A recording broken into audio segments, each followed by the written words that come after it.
So guys ఫైనల్గా war 2 అయితే చూసేసాను. So late చేయకుండా ఎలా ఉంది ఏంటి మూవీ మొత్తం క్లియర్గా ఎక్స్ప్లెయిన్ చేస్తాను. సో లేట్ చేయకుండా వార్ 2 మూవీ గురించి అయితే మాట్లాడుకుందాము. అండ్ వార్ 2 ఫస్ట్ పాజిటివ్స్ గురించి చెప్తాను. పాజిటివ్స్ అయితే మూవీలో one and only Hrithik Roshan and మన సౌత్ ఇండియా మన తెలుగు పెద్ద స్టార్ జూనియర్ ఎన్టీఆర్ వీళ్ళిద్దరితో ఉన్న సీన్స్ మాత్రం సినిమాకి హైలైట్ అని చెప్పచ్చు. అండ్ వీళ్ళిద్దరి మధ్యన జరిగే ఆ సెంటిమెంట్ ఎమోషనల్ సీన్స్ కూడా చాలా బాగా వర్కౌట్ అయ్యాయి, క్యారీ అయ్యాయి. అండ్ ఫస్ట్ హాఫ్లో ఇంట్రడక్షన్ హృతిక్ రోషన్ అయితే మాత్రం నెక్స్ట్ లెవెల్ అనిపించింది.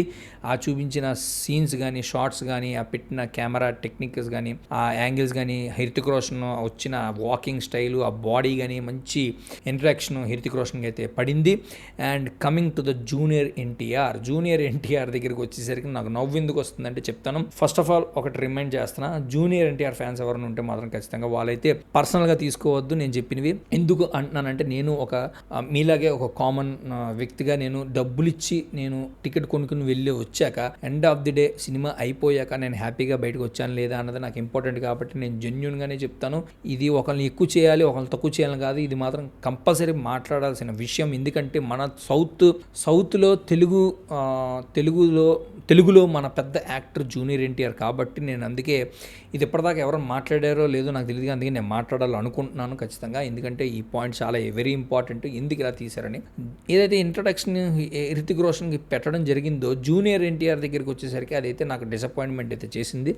ఎందుకంటున్నానంటే ఆ ఎలివేషన్ ఏదైతే ఆ విఎఫ్ఎక్స్ చేశారో అంత రొట్ట ఎలివేషన్ అంత అవసరం లేదు. ఎందుకంటే ప్రీవియస్ వచ్చిన దేవరా మూవీ కూడా సేమ్ ఎన్టీఆర్ గారి ఇంట్రడక్షన్ ఏదైతే ఉందో అంత రొట్ట ఎలివేషన్ దేవరాలో చూశాను, దానికన్నా రొట్ట ఎలివేషన్ ఇందులో తీయడం అయితే జరిగింది. అది డైరెక్టర్ మిస్టేక్, అది ఖచ్చితంగా జూనియర్ ఎన్టీఆర్ మిస్టేక్ అయితే కాదు, డైరెక్టర్ చెప్పడం వల్లే చేస్తారు కాబట్టి ఖచ్చితంగా అది డైరెక్ట్ పొరపాటు. అది మీరు న్యాచురల్గా కానీ చూపించి ఉండుంటే ఇంట్రడక్షన్ మీరు హైప్ ఇవ్వచ్చు, హై ఇవ్వచ్చు, కానీ ఎంత రోతలాగా అంత ఎలివేషన్ ఇచ్చి దాన్ని అంత కిందకి చేసేలాగా చేయక్కర్లేదు. కానీ న్యాచురల్గా చూపించినా బాగుండేది. ఆ 6 ప్యాక్ బాడీ చూపించుకోవడం కోసం మీరు అంత హైప్ ఇచ్చారు జూనియర్ ఎన్టీఆర్ గారి ఎలివేషన్ని, ఆ షాట్ని. అదేంటి ఏకంగా ఒక ఫ్లైట్ పక్కన లెఫ్ట్ రైట్ వింగ్స్ ఉంటాయి, ఒక వింగ్ పట్టుకుని ఆయన ఎగిరిపోవడం, ఆ మబ్బుల్లోంచి ఆ క్లౌడ్స్ మధ్యలోంచి ఫ్లైట్ వెళ్తుంటుంటే ఆ షాట్ పెట్టడం నాకు నిజంగా పాత సినిమాలు మన విజేంద్ర వర్మ బాలకృష్ణ గారి సినిమా ఒక పారాషూట్ వేసుకుని మన ఇండియా నుంచి పాకిస్తాన్ వెళ్ళిపోయినట్టు అదేంటండి, అదంటే ఆ జమాకాలం అయిపోయింది. ఇప్పుడు 2025లో కూడా ఇంకా విఎఫ్ఎక్స్ మీరు పెట్టుకుని ఎంత ఈ 2025 కాలంలో కూడా ఆ షాట్లు ఏంటండి జూనియర్ ఎన్టీఆర్ తోటి ఏదో ఎగిరిపోతున్నట్టు వితౌట్ టీషర్ట్, మళ్ళీ బడ్జెట్ ఏమో 400 crores, ఈ ఆర్మర్స్ అన్నీ పీకేస్తారు, మొత్తం జాకెట్ తీసి వెపన్స్ తీసేసి ఇంకా నేను ఫ్యాంట్ కూడా ఎప్పలేదు, ఫ్యాంట్ అయితే ఎప్పక్కర్లేదని చెప్తాడు వాళ్ళ సోల్జర్, అందుకని ఫ్యాంట్ ఎప్పడు.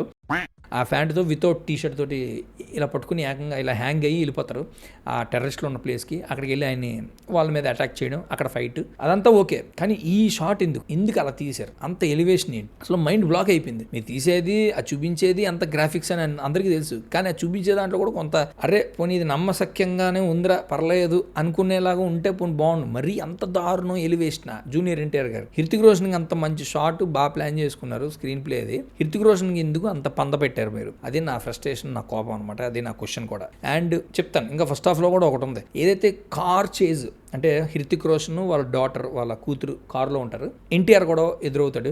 ఆపోజిట్లో వీళ్ళిద్దరు జరిగిన కార్ చేజ్ ఏదైతే ఉందో నాకు జేమ్స్ బాండ్ 007 ఒక మిషన్ ఇంపాసిబుల్ హాలీవుడ్ మూవీస్ ఏవైతే యాక్షన్ మూవీస్ ఉంటాయో fast and furious car chasing ఏవైతే ఉంటాయో ఆ కార్ చేజింగ్ సీన్ ఇందులో ఎక్స్ట్రాడినరీగా పెట్టి అది మాత్రం చాలా బాగా అనిపించింది. అందులో వంక పెట్టడానికి అయితే లేదు, అది మాత్రం ఎక్స్ట్రాడినరీగా తీసారు ఆ సీను.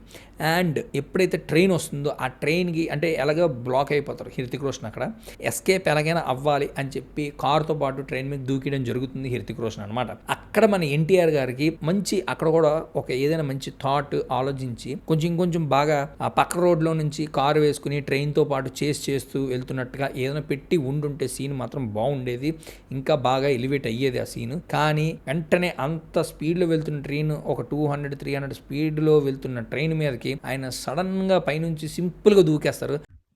ఇదేంటో అయితే అరే నీ అబ్బా ఆ సీన్ మాత్రం మళ్ళీ ఆ పారాషూట్ సీన్ ఐ మీన్ అదే విజేంద్ర వర్మ సీన్ చెప్పాను కదా, మళ్ళీ నాకు ఇక్కడ ఇంకో సినిమా గుర్తొచ్చింది. వినయ్ విజయ్ రామ, మన రామ్ చరణ్ మూవీ, మన బోయపాటి గారు తీసిన మూవీ, రామ్ చరణ్ గారు యాక్ట్ చేశారు కదా, అందులో ట్రైన్ షాట్ ఏదైతే ఉంటుందో ఆయన పైకి ఎక్కి దూకేసి ఆ ట్రైన్ వెళ్ళిపోవడం, ఆ ట్రైన్ మీద నించుని బీహార్ వెళ్ళిపోవడం, ఈయనైతే అదే ట్రైన్ మీద దూకేసి ఆ ట్రైన్ మీద పరిగెట్టడం.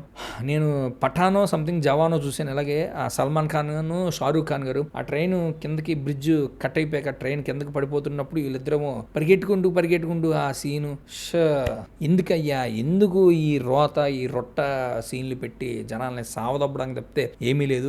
మీరు 400 కోట్లు ఖర్చు పెట్టి 400 crores, 4 కోట్లు కాదు, 5 కోట్లు కాదు, 100 కోట్లు కాదు, 50 కోట్లు కాదు, 400 కోట్లు బడ్జెట్ సినిమాని ఎందుకు ఇంత వరస్ట్గా ఆలోచించి ఈ సీన్స్ ఇలా పెడతారని నాకైతే కలిగింది. అది మాత్రం నిజంగా ఎన్టీఆర్ గారు మాత్రం పెట్టిన సీన్స్ నాకు మాత్రం కొన్ని నచ్చలేదు. లిటరల్లీ అవి మాత్రం చాలా వరస్ట్ అంటే వరస్ట్ నిజంగానే. ప్రీవియస్ వచ్చిన దేవరా మూవీలో అలాగే ఆయన ఇంట్రడక్షన్, దేవరాలో జూనియర్ ఇంట్రడక్షన్ చాలా వరస్ట్. ఇందులో కూడా అలాగే మీరు పెట్టారు. అందులో కూడా అంతే, ఆ దేవరా మూవీలో ఇంట్రడక్షన్ షాట్ కూడా ఇలాగే, అంటే డైరెక్టర్ ఏం కాదు కానీ ఆయన కొరటాల శివ, కానీ ఇంట్రడక్షన్ షాట్లు ఎందుకు ఆ ఎలివేషన్ ఆ విఎఫ్ఎక్స్లో చూపించలేరు. విఎఫ్ఎక్స్లో చూపించలేనప్పుడు అంత ఎలివేషన్ ఇవ్వాల్సిన పని ఏంటి? అది నా ఒపీనియన్, నా ఫ్రస్ట్రేషన్ కూడా. ఇంకా రిమైనింగ్ సీన్స్ అన్ని కూడా చాలా బాగా ప్లాన్ చేశారు. ఎన్టీఆర్ గారు లుక్స్ కానీ, డైలాగ్ డెలివరీ కానీ అన్నీ చాలా బాగున్నాయి. డబ్బింగ్ మాత్రం పరమ వరస్ట్.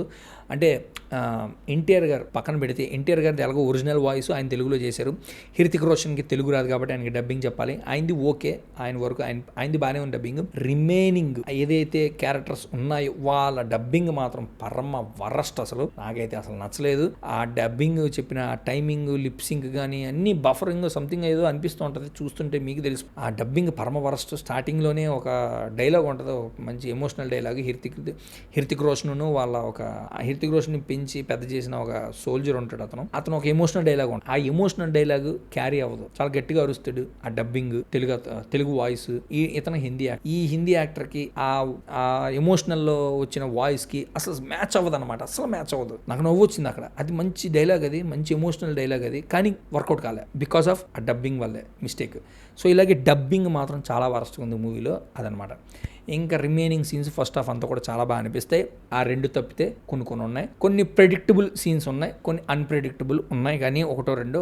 చాలా వరకు అయితే కొన్ని అయితే మనం గెస్ చేసేయగలము, అలా ఉంటాయి. సో స్పై మూవీస్ అంటే మనకి గుర్తొచ్చేవి అవే. ఇంగ్లీష్ మూవీస్లో మనకి James Bond 007, mission impossible, and మన హిందీలో జవాన్, పఠాన్. నాకు అవి ఎక్కలేదు అనుకోండి. అఫ్ కోర్స్ ఈ మూవీ కూడా వాటితో పోలిస్తే ఇది కూడా పర్వాలే. అంటే హృతిక్ రోషన్ చేసిన స్టంట్స్, అంటే స్టంట్స్ అంటే రియల్ స్టంట్స్ ఏం కాదులేండి, కానీ అంత గ్రీన్ స్క్రీనే కాబట్టి. కానీ హృతిక్ రోషన్ని చూస్తున్నంతసేపు, ఎన్టీఆర్ని చూస్తున్నంతసేపు మాత్రం చాలా బాగా అనిపించింది. ఫస్ట్ హాఫ్లో సాంగ్ ఉంటుంది, ఎందుకు పెట్టారు అన్న ఫీలింగ్ అయితే కలిగింది. అసలు అవసరం లేదు, కానీ వీళ్ళిద్దరు మంచి డాన్సర్స్ కాబట్టి పెడితే బాగుంటుందని ప్లాన్ చేసినట్టున్నారు, అందుకే అలా పెట్టడం జరిగింది. సడన్ గా సాంగ్ అయితే రావడం జరుగుతుంది. వీళ్ళిద్దరు డాన్స్ కూడా నెక్స్ట్ లెవెల్ చేశారు. సాంగ్ డాన్స్ మాత్రం ఇద్దరు కూడా. సో ఇంకా సెకండ్ హాఫ్ ఎప్పుడైతే స్టార్ట్ అవుతుందో, ఎన్టీఆర్ గారు, హృతిక్ రోషన్ వీళ్ళిద్దరిది వాళ్ళ చిన్నతనంలో ఏంటి, ఆ స్టోరీ ఏంటి, ఫ్లాష్ బ్యాక్ ఏంటి, అసలు హృతిక్ రోషన్ ఎలాగా, ఎన్టీఆర్ ఎవరు, హృతిక్ రోషన్ ఎవరు, వీళ్ళు ఎలాగా ఇలా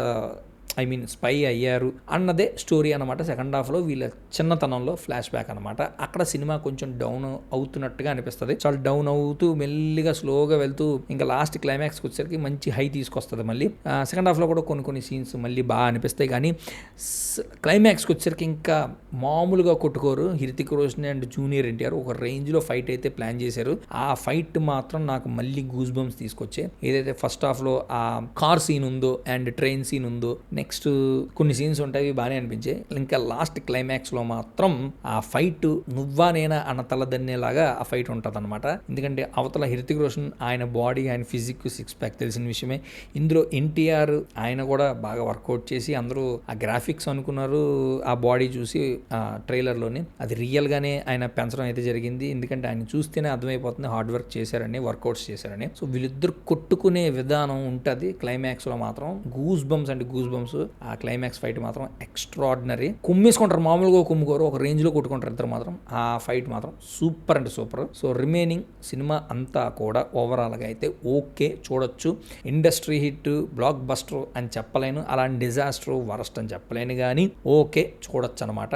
అది కూలీతో పోలిస్తే వార్ 2 బెటర్ అనమాట. కూలీ మీద వార్ 2 అయితే బెటర్, ఇది నా ఒపీనియన్. సో ఇంతే గైస్, ఇదనమాట నా ఒపీనియన్, జెన్యూన్ అండ్ హానెస్ట్లీ నేను చెప్పాను. సో అది ఫైనల్గా ఏంటంటే, నేను పెట్టిన డబ్బులకి నేను సాటిస్ఫై అయ్యానా లేదా లాస్ట్ సినిమా అయిపోయాక బయటకు వచ్చాక అంటే, లాస్ట్ ఫైట్ చూశాక, ఇంకా ఫైట్ తర్వాత ఇంకొన్ని కంట్రీస్కి వెళ్ళి అక్కడ కొంతమందిని చంపడం, వేరే వేరే కంట్రీస్లో ఒక్కొక్కరిని టార్గెట్ చేస్తూ వాళ్ళని చంపే విధానం, అవి చాలా బాగా చూపించడం, ఆ క్యామియోస్ అవన్నీ బాగా చూపించడం జరిగింది. సో నేనైతే ఫైనల్లీ సాటిస్ఫైడ్ నేను పెట్టిన డబ్బులకి. కూలీతో పోలిస్తే వార్ 2 బెటర్ నా ఒపీనియన్. మీరు కూడా ఏమనుకుంటున్నారో కామెంట్ చేయండి. కూలీ చూసి వచ్చిన వాళ్ళు, వార్ 2 చూసి వచ్చిన వాళ్ళు, రెండు సినిమాల్లో మీరు ఏది బెటర్, ఏ మూవీకి మీరు ఫస్ట్ ఇవ్వబోతున్నారు, మీ ఒపీనియన్ ఏంటో కింద కామెంట్ సెక్షన్లో కామెంట్ కూడా చేసేయండి. సో ఇంతగా నా వీడియో లైక్ చేయడం మర్చిపోకండి. లైక్ చేస్తేనే యూట్యూబ్ అన్నది చాలా మందికి నా వీడియోస్ అన్నది రికమెండ్ చేస్తుంది, కాబట్టి లైక్ చేయడం మర్చిపోకండి. లైక్ చేయండి, కామెంట్ చేయండి. కామెంట్ కూడా నేను రిప్లై ఇస్తాను. మీ ఒపీనియన్ ఏంటో, మూవీ చూసి వచ్చిన వాళ్ళు, కూలీ చూసి వచ్చిన వాళ్ళు కానీ,